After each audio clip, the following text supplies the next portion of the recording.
My name is Tiffany Johnson, and welcome to the Top Tier Childcare Podcast. After being in childcare for many years and having my own successful business, I want to show you what it takes to be top tier.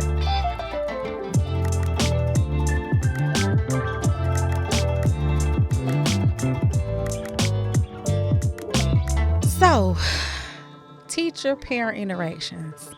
We have had some interesting stories along the way.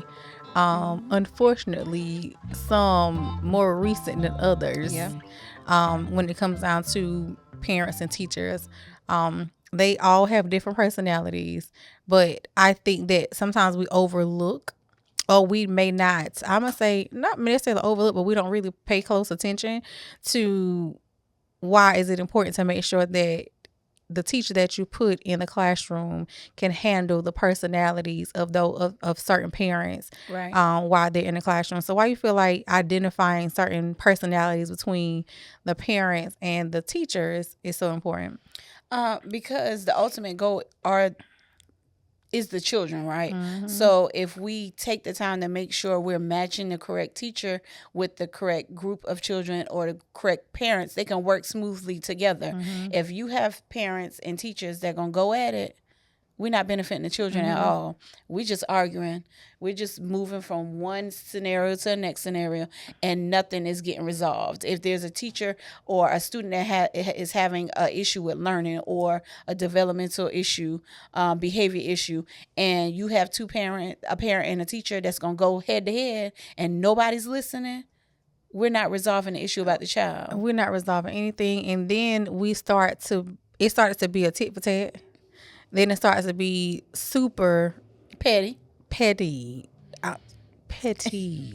about every little thing. Every little thing. She told me I need extra clothes for the child, or this parent won't bring the proper it's too catty. Yeah, and it's like, what are we here for again? Right. And like I said, our situation recently that has happened was we had a teacher that, so since we have a company, we have teachers that is able to go and help their sister centers out. So if they're shorthanded, Mm-hmm. someone has to go leave for a doctor's appointment, we have a field trip, whatever the case may be. We always, have someone that's willing, or extra body somewhere that they're willing to go to another location and help out for that day or evening, whatever the case may be. And in this particular situation, we sent somebody, but we put them in a classroom where we have a very particular parent. Now, don't get me wrong. Now, I love this parent down. Yes. She is very particular, but she knows her stuff. Yeah. Like, I tell you all the time, she reminds me so much of myself when it comes down to, just how she knows what she wants. She know what she wants, and every complaint that she has ever had has been valid. Absolutely. It has been valid concerns. It has been valid complaints, and every time she called me or she called you or whatever, what I tell you, it may sound extra, but I am an extra parent. Mm-hmm. And I understand when you are an extra parent, how you feel about your babies. She's passionate. Mm-hmm. And I love the fact that she's passionate about her kids. So she do want certain things to be done. And quite frankly, I want the same things for her children. Mm-hmm. So this particular parent came in, of course, and I believe they overheard something, Mm-hmm. or something wasn't right with the child. I can't really remember exactly how it went. But either way it go, the parent, confronted the teacher about it, and the teacher was not professional at all. Mm-hmm. And No. when I tell you, that sent me through the roof It that did. day. To the point where when you called me, you sent me to the wrong center. You're like, get to Irma right now. And I'm like, okay, I'm getting there. And he was like, where are you? Going to Irma? No, I'm at such and such. I was like, oh my God. Yeah, it was bad. It was bad. I stopped, and and the crazy part about it is I was not even in Columbia when the parent Mm-hmm. called me. I was literally doing probably 80 and the 60, Mm-hmm. literally, trying to get to the center because I was in such disbelief on what was going on at that time and what I was hearing. Yeah. I was like, there's no way. This is happening with us. Not here. No. Like, I've heard stories before in other locations that did not belong to us, but for it to be happening here and everyone know the excellence and everything that I try my best to instill in everybody, and that we're gonna always hold ourselves in a professional manner, and we're gonna always, not saying we're not human, because we are, we make mistakes, but I expect for us to be a cut above the rest. Right. When it comes down to every area, in the business, and again, we're not perfect, we make mistakes, we have a lot of things that we have to work on, just like any other business. But I go in it knowing that we're supposed to have excellence, at all times. And we did not get, she did not get that.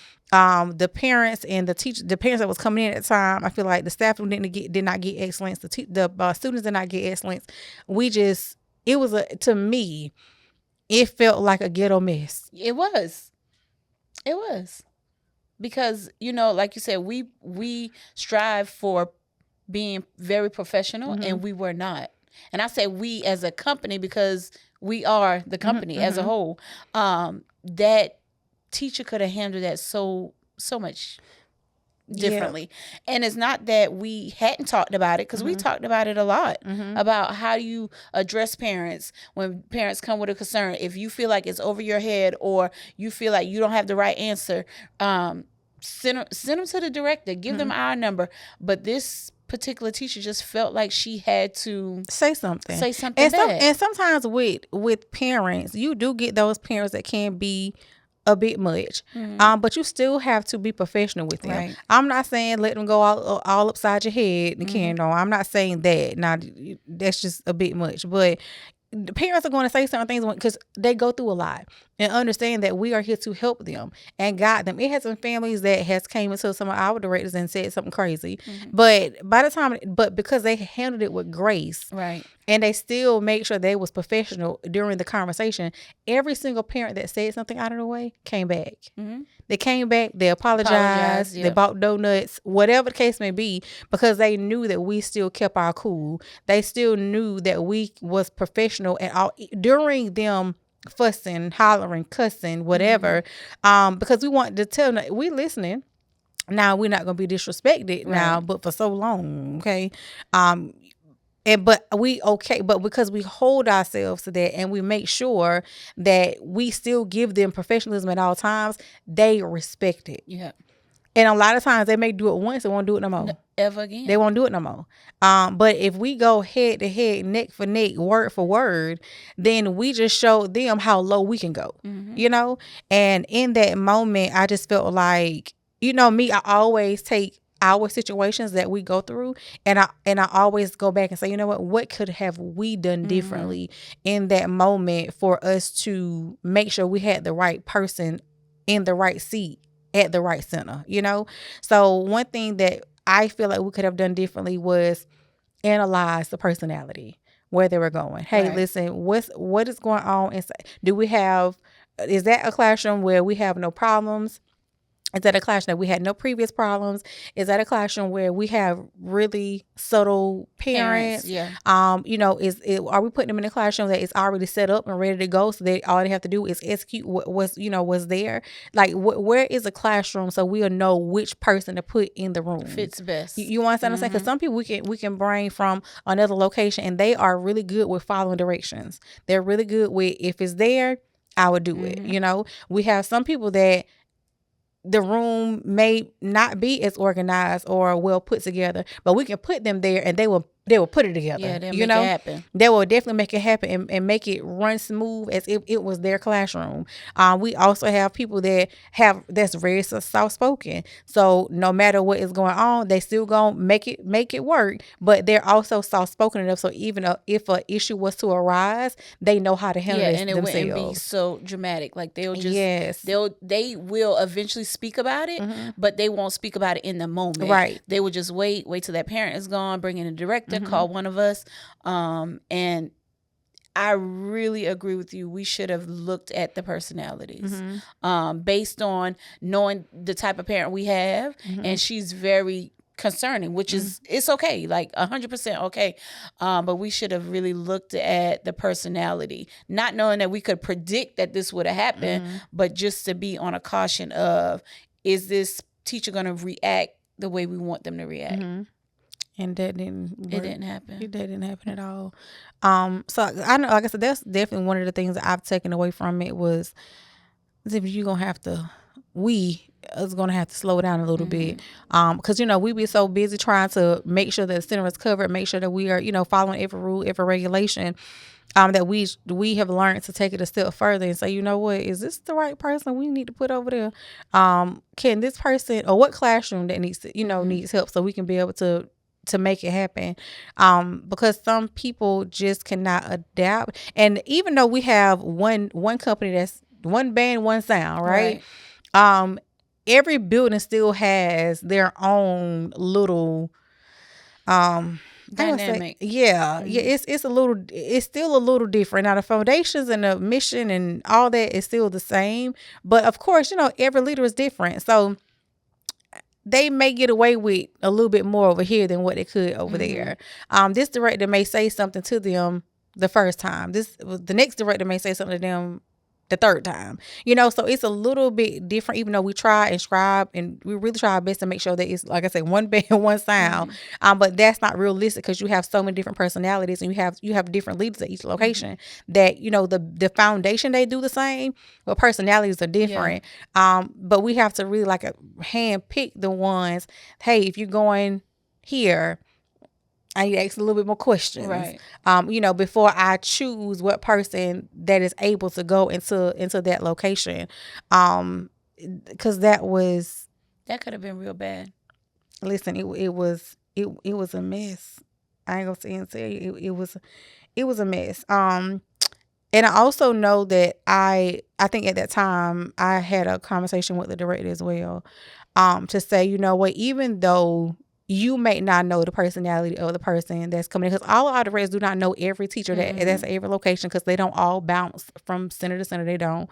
But even when we having a conversation with that director, it was like, hey, listen, moving forward, no matter who comes into the facility that that is not permanently belong to your location, still take out time to have a conversation with that teacher and say, hey, listen, don't just stick them in the classroom. Let them know, hey, listen, little Johnny, mom's comes at 3:15. Right.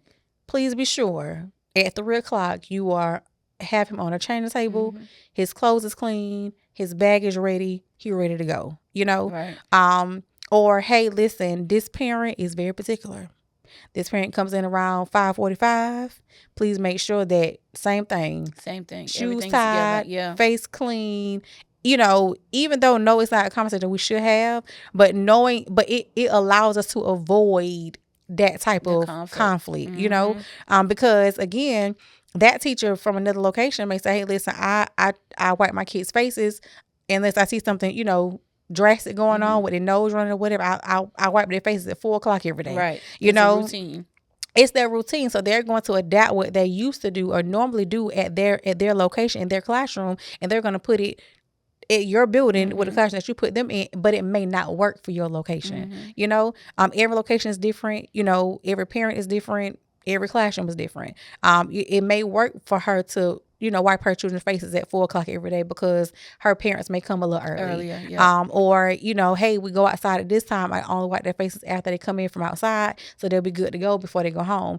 But you have to show people and tell people and communicate with them and say, hey, listen, this classroom, this location, we do it this way. Yep. And these are the parents that you need to be more mindful of, or this parent like for you to have a conversation with them during pickup, or this parent may ask you this during pickup. Just really giving them a overall, just a summary of where they are, the type of parents that they have, what the kids' needs are, and be able to talk to them about it. So if something was to pop off, honestly, they won't be surprised. Oh, dang, Miss so-and-so did tell me that this parent can be a little extra. And I think sometimes directors kind of stand off about what direction they want to give teachers, because ultimately we always say, this is your classroom, blah, blah, blah. Even with your permanent teachers, you need to stand those grounds and make sure they know the expectation of all parents, because ultimately, guess what? Your name is on the license, and has something drastic had popped off that day, or we had to call in and let DSS know there was an incident, then your name is at stake on the license. So I feel like even if it wasn't like a outside teacher, go ahead and remind, hey, such and such gonna be here in a minute. And that gets a director out of the office and walk into class at these particular times where these, I don't want to say picky parents, because parents they just know what they want, but parents who are very thoughtful in the care of their children, at this time, hey, you need to be doing your runs again. Even though you might have just changed little Johnny 30 minutes ago, mom about to come, she make errands.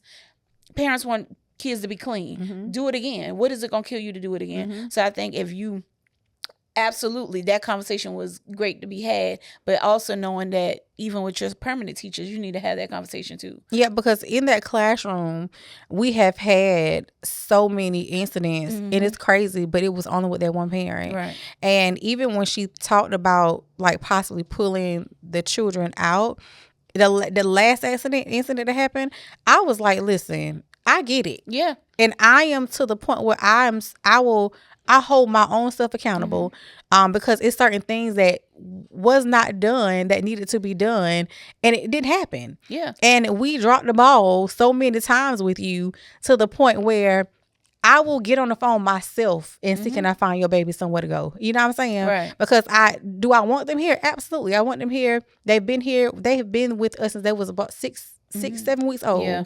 Since they were like little itty bitty babies. So I get your frustration. I get why you are upset. But thank God she's still here with us. Yeah, she won't go anywhere. She still love us, she still trusts us, and we are the type of people where we don't sweep nothing under the rug. She knows when she picks up the phone and it's the phone call that it's going to be done. It's going to get fixed. It's going to get handled. And I told her that day, you will not see that teacher again. And she didn't ever. She didn't see her again. You want to see that? You because it was a lot, it was too much for, not too much for us to handle, but too much for what we stand on. Like, we stand on family communication. We stand on building like a community when you walk in. Right. That's the least thing a parent need to worry about. Right. Is I'm gonna come in here, my kid gonna look this way, and then the teacher gonna give me attitude. This is our job to care for them. I don't care if she told you just wiped her nose as soon as the mama came in, the mama talked, and the nose is running again. Before that baby leave that classroom, you need to wipe that nose again. Yeah. The child is still in our care. So at the end of the day, this is your job. You not doing your job, that's nothing for you to bark at the parent about. That's your fault. Yeah, it is. And I always take away excuses because I hate excuses. It's like, well, okay, well, this happened. Okay, well tell me why. Why it happened? Well, this is just so you trying to tell me that you couldn't wipe the child's nose, or you trying to tell me you didn't know what time the parent came in? The parent comes, if I look at the tracking sheet, this parent comes in at the same time every day. So you trying to tell me, well, I changed them I don't care. Around look at them again. Because guess what? Somebody can have a bowel movement. It don't take 30 minutes to make it to get a bowel movement. I'm so sorry. And they like clean diapers to do it in. Right. So guess what? You got to change them again. Change them again. And you have to be on top of it. And being proactive will eliminate a lot of things, that was going on. So like I said, you made a good point. The directors have to, with the permanent teachers or just the ones that was coming in just to help for a day, having that open communication and telling them, like, listen, this is what this, and not only, and I'm not saying that we should give more care to the parents that are more I guess I'm not picky or, just like you said, care for their children a little bit more. We should be giving that same type of attention to all of them. But if you know that you have an extra one, yes, be sure that we go the extra mile to make sure that child is 100% taken care of. And a parent should not have to go the extra mile for them to make sure that their children are taken care of, first of all. But if you know you got an extra particular one, like I have been all my life with mine. Right. And she about to be 19 and I'm still extra about her. I go up to her job in a minute and say, anybody have a problem? Yeah. Because I'm still mama bear at the end of the day. And it's just certain things, like I said, you shouldn't have to do, a parent shouldn't have to do, to make sure that the child is well taken care of. But, as a leader, as an effective leader, yes, you have to go the extra mile if you know that you have a teacher that don't pay attention to the clock, Yeah. or maybe doing something else at a certain time, and you know what time the parent come in. Yes, get on the routine of going down the hallway, checking, reminding them, get on the walkie-talkie. Right. Even if you're busy, get on the walkie-talkie or whatever means of communication that they may have, and say, hey, listen, this is what needs to happen. Stop what you're doing, change the child. Hey, the parent in the parking lot. I don't care what it is. Communicate down the hallway or to the classroom, so that parent can be 100% happy when that parent comes to pick up. But paying attention to personalities and what works and what doesn't work, and what classroom to put them in, and what center to put them in, is very important. And even the ones that you know that lack certain things, give them a little bit of training, right? Because we have one that definitely great teacher, awesome teacher, love her to death. I'm talking about parents love her, kids love her. I mean, classroom looks amazing, on point. But that personality, baby, needs a lot of work. But the thing is, she has gotten better. She has gotten a lot better, and because we sometimes we have to be mother hens to them too, and we have to be able to coach and train and develop them the way that they should, because there's certain characteristics or certain things they just don't know, or no one has ever taken out the time to teach them or coach them through it, and we try to do that. So she has gotten a whole lot better with her communication, how she communicates, really. Her attitude. Because I always tell people, I'd rather hire an average teacher with a great attitude than for me to hire a great teacher with a bad attitude. Because I still can't work with you. You can't work. No one can work with you. I can't work with you. You gonna have, and to be honest, some teachers with those attitudes, they bring them in, and guess what? That's why your classroom be upside down, because the kids are pulling from your energy, and the energy. It's like you run a great class, but baby, your delivery is horrible. It's horrible. Or your communication is really, really bad. Or when someone try to give you constructive criticism, you take it the wrong way. I mean, all I'm trying to do is help you grow. Yes, in your profession. And I'm so glad that she understands that now, and she understands, like, even when she do make a mistake, it's more so like, okay, Tiffany, okay, Toya, I got it. I see it now. Yeah, I got it. I'm a fix it. Before, it would have been like, what you talking about? I don't know what you're talking about. But now she kind of steps back, and she has that like light bulb moment, like, okay, yeah, I see where I could have handled that a little bit different, or I could have said it a different way, but still got my point across. And you definitely can see the change. Yeah, and she is more accountable of her actions, and it's like she has self-awareness now, and she understands, where we were coming from, and she has left us. She has left us, and she has came back, and she get it. She like, I get it. I've changed. I've done this. I've done that. Even when she has had a hiccup or two with us, even when she came back, she still is on point, and she still have that self-awareness. And I don't know. I just love seeing, the growth in her, 100%, because it's like, it's rewarding to me. I know it's rewarding to me to say, you know what? When she started here, she was a firecracker. I mean, scared when a parent walk in the classroom like, oh Lord, what is she gonna say? Oh Lord, is she gonna run one of our directors off, or she gonna run the teacher off? Lord have mercy. But now it's like, okay, she got it. She growing. She's I don't know. It's for some odd reason the new ones that we get with that, or the young ones. I'm not gonna say new. The young ones that we have gotten over the last year or two, really have they have taken off. Learn from their mistakes, and I think because they appreciate the fact that we're teaching them versus just saying you did this, you did that, and that's it. We give them a scenario like, hey, if you're not able to get to work on time, let's work out a different schedule. Let's see something else. We giving them the opportunity to grow in a profession that they can flourish in for the rest of their life. And not only that, with a company that continues to grow, so they'll be able to hold every position that that is necessary or they want to hold.